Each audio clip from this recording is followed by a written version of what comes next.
Shalom à tous. Lecture de la Haftara, 1 Roi chapitre 3 verset 15 à chapitre 4 verset 1. Salomon s'éveilla et vit que c'était un songe.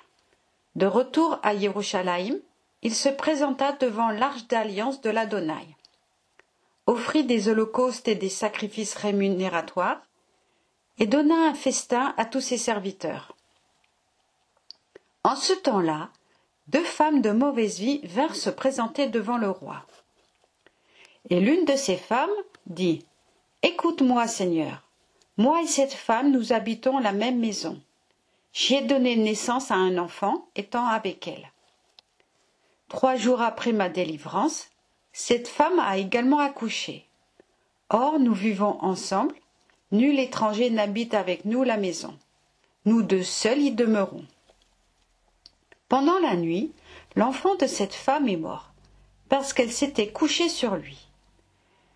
Mais elle s'est levée au milieu de la nuit, a enlevé mon fils d'auprès de moi, tandis que ta servante était endormie, l'a couché sur son sein, et son fils qui était mort, elle l'a déposé entre mes bras. Comme je me disposais le matin à allaiter mon enfant, voici, il était mort. Je l'examinai attentivement quand il fit grand jour, et ce n'était pas là le fils que j'avais enfanté. Non pas, dit l'autre femme, mon fils est vivant, et c'est le tien qui est mort. Point du tout, reprit la première, c'est le tien qui est mort, celui qui vit est le mien.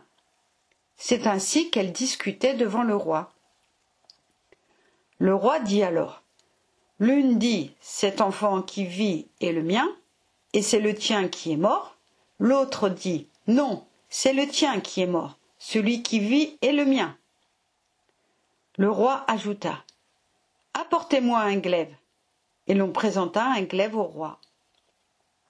Et le roi dit, coupez en 2 parts l'enfant vivant, et donnez-en une moitié à l'une de ces femmes, une moitié à l'autre.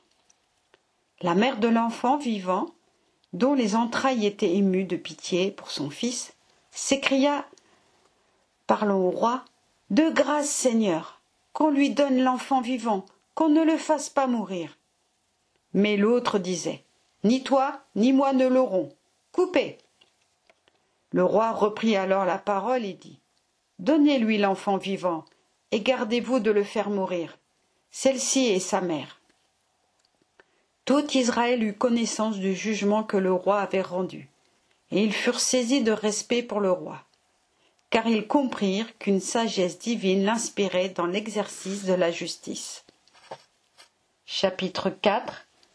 Le roi Salomon régna donc sur tout Israël. Amen. Shabbat Shalom à toutes et à tous, dans le beau nom de Yahshua, le Mashiach, le Kohen Agadol du Shabbat. Amen.